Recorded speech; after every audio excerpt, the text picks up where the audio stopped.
jambo la fahari kwamba umezaa binti yako alafu anapata mchumba, unamuoza na unawaita ndugu zako, rafiki zako na wenzako kuja kushuhudia tukio hili kwamba namuoza mwanangu.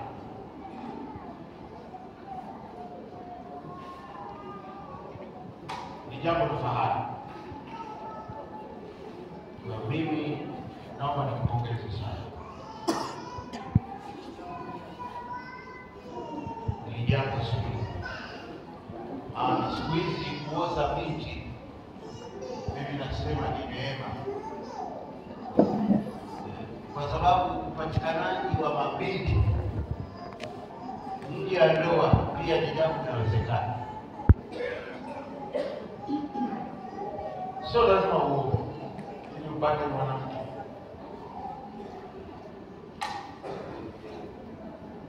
Lakini ukabahatika kumwoza mtoto wako, hili ni jambo la kumshukuru sana Mwenyezi Mungu. Inshallah Mwenyezi Mungu akupe kheri na wewe.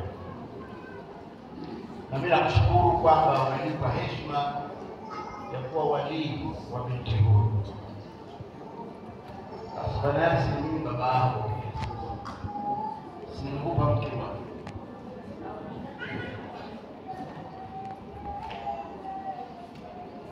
Ukigombana na mke wako usiende kwa mzee,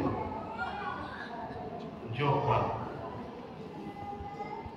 Ile aya inasema wa in khiftum shiqaqan bainahuma fab'athu hakaman min ahlihi wa hakaman min ahliha yurida islahan yuwafiq Allahu bainahuma.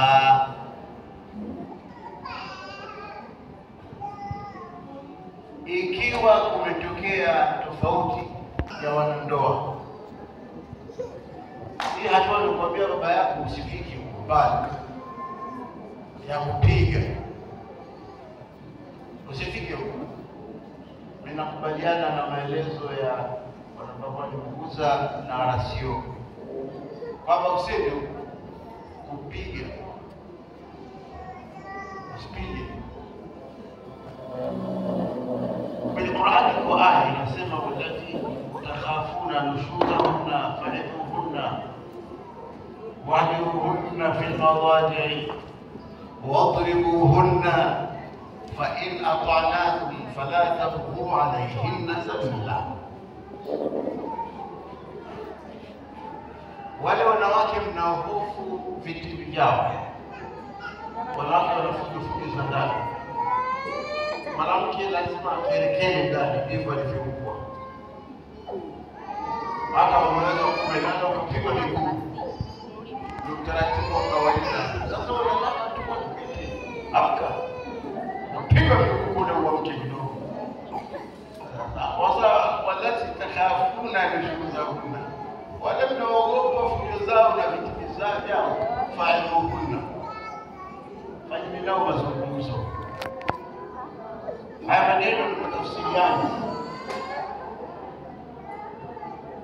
Ukitaka kutafsiri kwa tafsiri ya neno kwa neno, fa'idhuhunna, lazima wape mawaidha. Mawaidha kama mmegombana hayaingii kwenye kichwa. Katukana wanawake wakishapanda kukali, hawajali shehe wala mtu adhana. Wote hapo mnajua hayo mambo, sio siri. Hata mimi najua. Kuna siku wanaweza kuambia shehe, mbona mnaona? Habari shehe. Sasa ukiwa umekerwa kwa maelekezo ya Qur'an, fa'idhuhunna, fanyeni mazungumzo. Ndio hiyo aya. Ukiona kuna tofauti, basi tafuteni viongozi katika familia, upande wa mume na upande wa mke, na wote wakija kwenye mazungumzo wana nia ya kutengeneza mahusiano, Mungu anaweka taufiki, fujo itakuwa hakuna. Wasije watu wanaokuja kusuluhisha ndoa alafu kila mmoja anasema tutamkomesha kama ni hela za kwao. Mimi sikutoka juu ya mti, wewe kwetu tunapajua wewe. Lakini wakija wote wanataka kutengeneza ule uhusiano, Mungu anaweka taufiki ndio ina.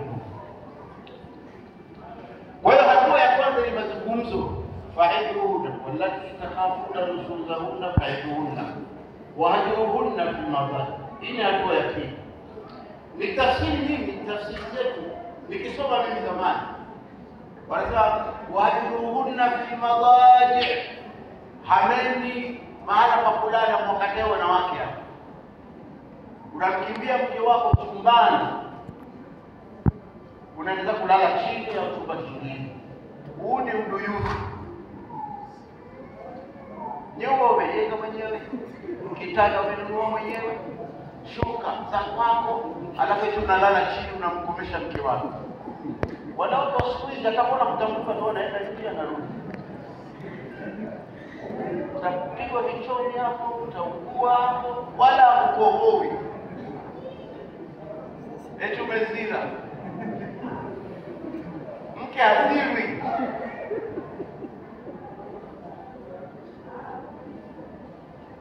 Maana ya maneno haya wahjuruhunna fil madaji ni kwamba anzisheni utaratibu wa kuweka vikwazo vya kiuchumi ndani ili aweze kuelewa. Punguza bajeti ya hela. Ndio nakwambia leo mwanangu wewe. Ulikuwa unamwachia 20, 30 kwa siku, shusha mpaka nusu. Na ikiwezekana alisimamia mahemezi au mtu mwingine, naweza kumtia kidogo utambuzi kwamba huyu mume wangu vipi imekuwa, akarejesha kichwa vizuri, sio kuhama kwenye nyumba yake. Tunaelewana vizuri? Humo ndani na banana. Na hata mimi nawaambia watu kwamba ukioa hata kitanda sijui kikubwa, sita kwa sita ya nini? Wewe weka kitanda chako 3,000. Yaani kama kigombana usiku tunazulishana, sogea huko. Na tena mnajaza pale tunakaa. Lakini huko mwingine huko mambo yataharibika vibaya sana. Tena kidogo tu. Kwa hiyo usihame nyumbani kwako. Wewe mnahama kwenye majumba yenu, matokeo yake mnaingia njia zisizostahili. Bakia huko nyumbani kwako, usuluhishane ya matatizo. Na hatua ya tatu ndio ilikuwa inasema wadribuhunna. Sasa wadribuhunna zamani kufundisha wapigwe, hapana, sio kupigwa. Daraba kwa lugha ya Kiarabu haina maana kupiga tu. Daraba ina maana kusafiri. Au ina maana وإذا ضربتم في الأرض فليس عليكم جناح أن تقصروا من صلاتكم. Mtume safiri. Daraba ndio. Tafsiri nzuri ukitaka kuijua vizuri wadribuhunna, yani wapigeni pigo takatifu. Yani kama hakusikia hizo hatua zote tatu, ongeza mke. Tafanya oa. Na wewe umeoa nyumba ya dini, wala usiogope. Piga chombo kingine. Ananyooka.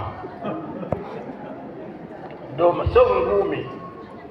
Utampiga mtu utafungwa. Mwanamke huwezi kumpiga ngumi. Nimesikiliza kesi moja, mtu kamniga mke wake. Asa unamniga mke wako kwa sababu gani? Mke wako mwenyewe unampenda, unamheshimu, unampigia nini? Zungumza naye tu. Haya mambo yaishi. Hapa nakupigia mke wako. Zungumza naye na tafuta njia ambazo zitakusaidia kumaliza hizo shida kwa yeye. Na haijatokezea siku moja. mke wake wakakosa kuwaruzana, sio rahisi. Hata kama Mama Aisha alimwambia Mtume, inni la arakuka illa yusaluka fi hawa. Wewe unasikia kubali Mungu wako anakupendelea.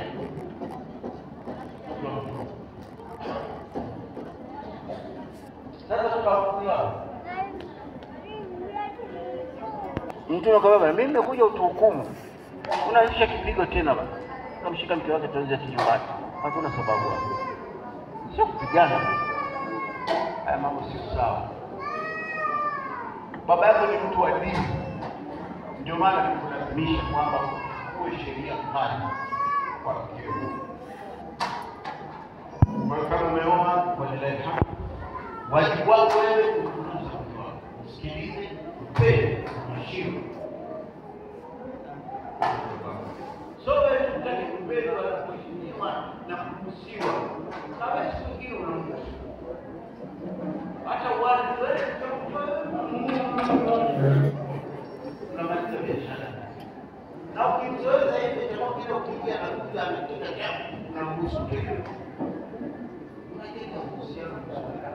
Yaani unataka ufanye wewe na ufanye. Unataka kipake wanja. Hata siku moja unapaka wanja. Sio kwa sisi kupaka wanja tena itakuwa ndo. Tunashanga paka wanja itakuwaje hata kwa. Lakini tunaweza ukapaka wanja pepo wako.